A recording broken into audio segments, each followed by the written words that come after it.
નમસ્કાર મિત્રો, હું એડવોકેટ જેનિસ દાણેલ. આજે આપણી સાથે સુરત મ્યુનિસિપલ કોર્પોરેશનની ચૂંટણીના ભાજપના ઉમેદવાર માયાબેન બારડનું જીડી શોમાં હાર્દિક સ્વાગત છે. આજે આપણે તેમની સાથે વાત કરીશું તેમના વિઝન, આપણા વિસ્તારના મુદ્દાઓ અને લોકો માટે તેમની યોજનાઓ વિશે. આજે વાત ફક્ત ઇલેક્શનની નથી, આજે વાત છે તમારા એક મતની શક્તિની, જે સુરતનું ભવિષ્ય નક્કી કરશે. સવાલો તીખા રહેશે અને એમના જવાબો સ્પષ્ટ રહેશે, કારણ કે આજે વાત છે સુરતના વિકાસની. તો માયાબેન, જનતાને સૌપ્રથમ તમારું સેલ્ફ ઇન્ટ્રોડક્શન આપશો. નમસ્કાર, હું માયાબેન વિષ્ણુભાઈ બારડ. હું વોર્ડ નંબર 24માં ઉમેદવાર તરીકે જાહેર થઈ છું અને મારો ક્રમ નંબર છે 11. હવે માયાબેન, તમારી રાજકારણની કારકિર્દીની શરૂઆત કઈ રીતે થઈ? એમ કહેવા જાય ને, મારા દાદાશ્રાજી એમને અમારા સોમવંશીય સહસ્ત્રમ ક્ષત્રિય સમાજની સ્થાપના એમને પોતે કરી છે અને 3 વર્ષ સુધી એ પોતે પ્રમુખ પદ પર વિરાજમાન હતા. ને એમના જ આશીર્વાદ થકી મને પણ એ પ્રેરણા મળી છે કે હું પણ કંઈ કરું, કંઈ સમાજ માટે કંઈ સેવા કરવાની કરું, કંઈ વિધવા બહેનો છે, કંઈ ઘણી બધી એવી ગરજુ બહેનો હોય એમની સેવા કરવાનો મને મોકો મળે, એટલે હું સતત પ્રયત્નશીલ રહેતી જ હતી. અને મને એવું મારા દાદાશ્રાની મને પ્રેરણા મળી છે કે એમના થકી, એમના આશીર્વાદથી મને પણ એવી શક્તિ મળી છે કે હું પણ કંઈ સેવા કરું. તો મારી કારકિર્દીની શરૂઆત તમે પૂછો છો તો હું એમ કહેવા માંગીશ કે જ્યારે 2010થી હું મોદી સમર્થક મહિલા મંડળ, એમના જે હળદી કુમકુમના કાર્યક્રમ થતા હતા, ઘણા બધા એમના સારા કાર્યો થતા હતા, એમાં હું જોડાઈ અને એમના હું કાર્યક્રમ કરતી હતી. તેમજ ગરીબ નિસહાય બહેનોને કંઈ મદદ મળે એ માટે પણ પ્રયત્નશીલ રહેતી હતી. પાછું ધીરે ધીરે હું વોર્ડમાં મહામંત્રી તરીકે મારી એમને જવાબદારી મળી. ત્યાર પછી હું શહેરમાં મહિલા મોરચા મહામંત્રી તરીકે પણ જવાબદારી ધરી. પાછું રિપીટ બીજી વાર પણ મને આ મહિલા મોરચા મહામંત્રીની જવાબદારી મને મળી. એમ છતાં આજે મને મારા મોવડી મંડળનો હું પહેલાં ખૂબ આભાર માનીશ કે મને આજે ઉમેદવારી કરવાનો મને મોકો મળે છે, પ્રજાની સેવા કરવાનો મને મોકો મળે છે. એ બદલ હું આજે ખૂબ ખુશ છું અને એમને મોવડી મંડળનો ખૂબ આભાર પણ વ્યક્ત કરું છું. તો માયાબેન, જ્યારે તમને સૌપ્રથમ વાર ખબર પડી કે ભારતીય જનતા પાર્ટીના ઉમેદવાર તરીકે તમે જાહેર થયા છો, તે વખતે તમારી લાગણી શું હતી? જ્યારે મને ભારતીય જનતા પાર્ટીના ઉમેદવાર તરીકે જાહેર કર્યા ત્યારે મને એવું લાગે છે મારા જેવી નાની કાર્યકર્તાને આજે ન્યાય મળ્યો છે. સાચી વાત છે. કારણ કે જનતાની સેવા કરવાનો પહેલાંથી જ ઈચ્છા છે જ, ઘણી બધી ઈચ્છા છે જ મારા મનમાં કે કંઈ ને કંઈ હું કરતી રહું છું, સમાજમાં હોય, અચ્છા કે રાજકારણમાં હોય. અને આજે મને આ વધુ સેવા કરવા મને મોકો આજે પાર્ટીએ એમને આપ્યો છે. એટલે ભારતીય જનતા પાર્ટીનું એવું કશું નથી કે જે મોટા ઉમેદવાર, મોટા લોકો હોય એમને ટિકિટ આપે, એવું ક્યારે જોવા નથી મળ્યું. ના, એવું કંઈ જોવા નથી મળ્યું. જે પાયાના કાર્યકર્તા છે, જે કામ કરે છે, અને એમ તમે કહીશ ને કે જે પત્રિકા વેચે છે, જે ખુરશીઓ ગોઠવે છે ને, એ લોકોને પણ ટિકિટ મળે છે. ખૂબ નાની કાર્યકર્તા છું અને મને આજે આ મોકો મળે છે, એ માટે હું મોડી મને ખૂબ ખૂબ ધન્યવાદ કરું છું. એક ગર્વની લાગણી અનુભવતા. જી જી જી, ગર્વની લાગણી અનુભવ છે. તો હવે માયાબેન, આપણા ઉધના વિસ્તાર વોર્ડ નંબર 24ના જે લોકો છે એના અમુક સવાલો છે, જે સવાલો હું આપની સમક્ષ રજૂ કરું છું. સૌથી પહેલો સવાલ એ છે કે આપણા વિસ્તારના સૌથી મોટા 2 પ્રશ્નો કયા છે અને તમે જીત્યા બાદ એ 2 પ્રશ્નોનું કઈ રીતે વહેલી તકે નિવારણ લાવશો? વિસ્તારના સવાલ એમ કહેવા જઈએ તો એમ સવાલ તો કોઈના છે જ નથી. કારણ કામો ભાજપ સરકારમાં બધા કામો પૂર્ણ થઈ જ ગયા છે અને અમારા પૂર્વ કોર્પોરેટર્સઓએ બધા જ કામો કરી નાખ્યા છે કે જે બાકી, અને જે પણ બાકી હશે, ગટર છે, રોડ રસ્તા છે, જે પણ કંઈ કામો બાકી છે એ હું મારા કોર્પોરેટર બન્યા પછી, એમ તો હું હમણાં કરતી જ આવી છું, પણ કોર્પોરેટર બન્યા પછી હું એ જે બાકી રહેલા કામો છે પૂર્ણ કરીશ. તો માયાબેન, બીજો પ્રશ્ન એ છે કે લોકોનું કહેવું એમ છે કે ચૂંટણી પહેલાં તો ઘણા બધા વચનો આપવામાં આવે છે, પરંતુ ચૂંટણી બાદ તેવું કોઈ કાર્ય દેખાતું નથી. તો તમે આ બદલાવ કેવી રીતે લાવશો? ચૂંટણી બાદ કોઈ દેખાતું નથી એવું થયું જ નથી. કારણ કે જે કાર્યકર્તા, ભારતીય જનતા પાર્ટીના કાર્યકર્તા એવા છે કે જે જમીન લેવલથી કામ કરે છે, જેમને કંઈ હોદ્દો નથી એ પણ એવા કાર્યો કરે છે કે જેમનાથી થાય એ કામો એ પૂર્ણ રીતે પાર પાડે છે. અને અમારા જે જલશક્તિ મંત્રી આદરણીય શ્રી CR પાટીલ સાહેબ, એ રાત દિવસ એમના કાર્યો પણ ચાલુ રહે છે. તેમજ અમારા ધારાસભ્યશ્રીઓ છે, અમારા શ્રી છોટુભાઈ પાટીલ છે, અને બધાને જ કહેવા માંગુ છું, બધાને ખબર પણ છે કે જે છોટુભાઈ પાટીલ પણ એવા છે વ્યક્તિ છે કે એમને ગમે ત્યારે તમે ફોન કરો, રાત્રે 2 વાગે પણ ફોન કરો, એ તમારા ફોન ઉપાડે છે. અને જ્યારે બ્લડની જરૂર પડે છે ત્યારે બ્લડના કાર્ડ માટે પણ ઘણા લોકો ફોન કરતા હોય છે, પણ ત્યારે કોઈ દિવસ ના પાડતા નથી. એવા જ અમારા કાર્યકર્તા પણ છે કે કોઈ દિવસે કોઈ કામને ના પાડતા નથી.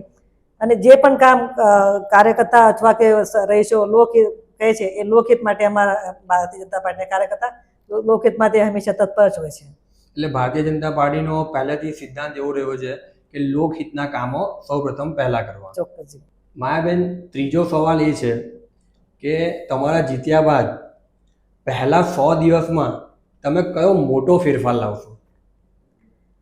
તમે મારા જીત્યા બાદની વાત પૂછો છો, પણ હું જ્યારે હમણાં તો હું કરું જ છું કામ, પણ જ્યારે અમારો નિકાલ આવશે ને એના બીજા દિવસથી જ હું મારે જે કામ કરવું એ જ્યારે જેમની પણ મને અમારા વિસ્તારના લોકોની જે પણ કંઈ એમની તકલીફ હોય, એમના પ્રશ્નો હોય, એમને હું સુલઝાવવાનો પ્રયત્ન ચોક્કસ રીતે કરીશ. અને એક વાત તમને કહી દઉં કે હું જ્યાં રહું છું, જે વિસ્તાર મારો છે વિજયનગર, ત્યાં હું કાર્યાલય ખોલીશ અને ત્યાં જ મારું જનસંપર્ક કાર્યાલયથી જેમના પણ કંઈ પ્રશ્નો છે એમના પ્રશ્નોનો ચોક્કસ રીતે હલ કરીશ. અને દર અઠવાડિયે જનતાની વચ્ચે જઈ એક કાર્યકર્તા તરીકે એમના સાથે વાત કરીશ. એમની જે પણ કંઈ સમસ્યા છે એ સમસ્યાને હું ચોક્કસ રીતે નિરાકરણ કરીશ. એટલે આના પરથી એવું નાગરિકો માટે એ સહેલાઈ રહેશે કે તમે જો જીતશો તો તમે લોકહિતના કામ પહેલા કરશો અને ઉધનામાં તમારું કાર્યાલય ઓપન કરશો, જેથી લોકોને સરળતા રહે. હવે માયાબેન, ચોથો સવાલ અને છેલ્લો સવાલ કે લોકોનું કહેવું છે કે ચૂંટણી પહેલા દરેક ઉમેદવારો, પછી એ ભારતીય જનતા પાર્ટીના હોય, આમ આદમી પાર્ટીના હોય, કોંગ્રેસના હોય, અપક્ષના હોય, દરેક ઉમેદવારો વોટિંગ માટે પ્રચાર કરવા માટે ઘરે ઘરે જતા હોય છે. પરંતુ ચૂંટણી જીત્યા બાદ કોર્પોરેટરો ફોન પણ નથી ઉપાડતા અને ઓફિસે પણ જલ્દી મળતા નથી. તો માયાબેન, આવા સંજોગોમાં તમે લોકોને કઈ રીતે સરળતા પૂરી પાડશો? એ ભારતીય જનતા પાર્ટીમાં એવું કોઈ દિવસે થયું નથી કે કોર્પોરેટર ફોન ઉપાડતા નથી કે આવતા નથી. અને હું મારી વાત કરીશ ને તો મારું કાર્યાલય તો મારા વિસ્તારમાં રહેશે. અને એમને જ્યારે લાગે, જ્યારે પણ કોઈ સમસ્યા હોય, એ બિંદાસ એક મને દીકરી સમજીને, એક બહેન સમજીને એક મારી પાસે આવી શકે છે. એમનું શંકા નિવારણ, એમના કામ એ તો થાય, એ તો ચોક્કસ રીતે હું પ્રયત્ન કરીશ. એટલે પ્રયત્ન નહીં, 100% કામ કરીશ. 100% કામ. અને બીજું હું તમને કહું છું કે હું પોતે વિસ્તારમાં જઈને એમને પૂછીશ કે તમારી શું સમસ્યા છે. એ લોકોને અવગણના નહીં પડે કે ના કે કોર્પોરેટ ફોન નહીં ઉપાડતા કે અમારા વચ્ચે નથી આવતા, એવું એમને કહેવાનું કામ જ નહીં પડે, એમને મોકો જ નહીં પડે કે હું પોતે એમના સાથે વાત કરીશ કે તમારી શું સમસ્યા છે, એનું નિરાકરણ હું ચોક્કસ સ્થળ પર લાવી મૂકીશ. મતલબ માયાબેન આવશે તો મોકો જ નહીં આપશે પ્રોબ્લેમ આવવાનો, અને પ્રોબ્લેમ આવશે બી તો બી તાત્કાલિક એનું સોલ્યુશન લાવે. હવે માયાબેન, જે લોકોના પ્રશ્નો હતા એ તો પૂરા થઈ ગયા છે, પણ હવે જનતાને એ જણાવશો કે તમારી પેનલમાં કેટલા ઉમેદવારો ઉધના વોર્ડ નંબર 24માં ઊભા રહ્યા છે? મારા સાથી ઉમેદવાર, અમે 4 જણાની પેનલ છે. એવા અમારા 4 નંબર પર અમારા કેયુરભાઈ પટેલ, જે ઓબીસી સીટ પર છે, જે સામાન્ય મહિલા સીટ પર છે, ભાવનાબેન શાહ, એમનો ક્રમાંક નંબર 9 છે. અને 11 નંબર પર સામાન્ય મહિલા તરીકે હું માયાબેન બારડ, અને 12 નંબર પર છે પ્રકાશ ઉર્ફ રવિન્દ્ર ખેરનાર, એમનો ક્રમ નંબર છે 12. અને હું 4 ઉમેદવારો વતી આપ સૌ મતદારોને એક અપીલ કરું છું કે આવનાર 26 તારીખે અમને 4 કમળને, 4 ઉમેદવારોને તમે સૌથી વધારે મતથી જીતાડશો એવી આશા રાખું છું. અને અમે તમારા બાળકો છીએ. અમે 4 ઉમેદવારો તદ્દન નવા ઉમેદવારો છે. તમારા બાળકો જેવા છે, તમે અમારા સૌ મોટા છો, એમ તમારા આશીર્વાદ લઈએ છીએ. અને 26 તારીખે તમે અમને જંગી બહુમતીથી જીતાડશો એ આશા રાખું છું અને પ્રાર્થના કરું છું. પછી અમે તમારી સેવા હંમેશા કરતા રહીશું એ વચન પણ આપ્યું છે. તો મિત્રો, મારા જેટલા પણ ફોલોઅર્સ છે, આપણા ઉધના વિસ્તાર વોર્ડ નંબર 24માં આવતા દરેક ભાઈઓ બહેનોને હું માયાબેન બારડ તરફથી નમ્ર અપીલ કરું છું કે માયાબેન બારડ સાથે જે પેનલ છે 4 ઉમેદવારની, એનામાં 4 નંબર પર કેયુરભાઈ વિજયભાઈ પટેલ, એમને વોટ આપવાનો છે. પછી 9 નંબર પર ભાવનાબેન સંતોષભાઈ શાહ, એમને વોટ આપવાનો છે. પછી 11 નંબર પર માયાબેન વિષ્ણુભાઈ બારડ, એમને વોટિંગ કરવાનું છે. ત્યારબાદ 12 નંબર પર રવિન્દ્ર વિઠ્ઠલભાઈ ખેરનાર, એમને વોટિંગ કર્યા બાદ નીચે રજિસ્ટર બટન પર દબાવવાનું છે. આનાથી તમારું વોટિંગ પ્રક્રિયા સંપૂર્ણ ક્લિયર થશે. થેન્ક યુ જૈનેશભાઈ. આજે તમારા જેવા એડવોકેટ તમારા ફોલોઅર્સ સાથે અને આપણા સમાજ સાથે હું મારી વાત શેર કરી શકું એ બદલ તમારો ખૂબ ખૂબ આભાર.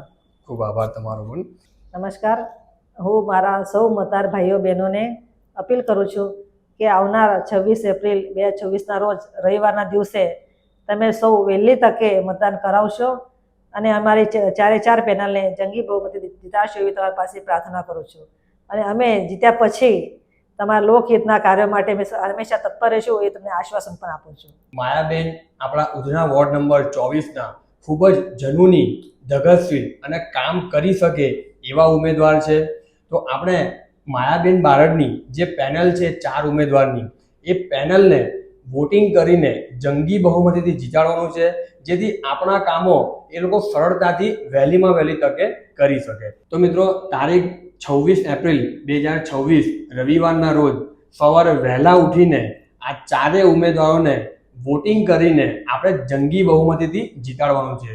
કારણ કે આપણો વોટ ડબલ એન્જિન સરકારને, જે કામ કરે છે એને વોટ આપવો એ આપણી નૈતિક ફરજ કહેવાય. એટલે ચૂઝ યોર વોટ વાઇઝલી. જય હિન્દ, જય ભારત.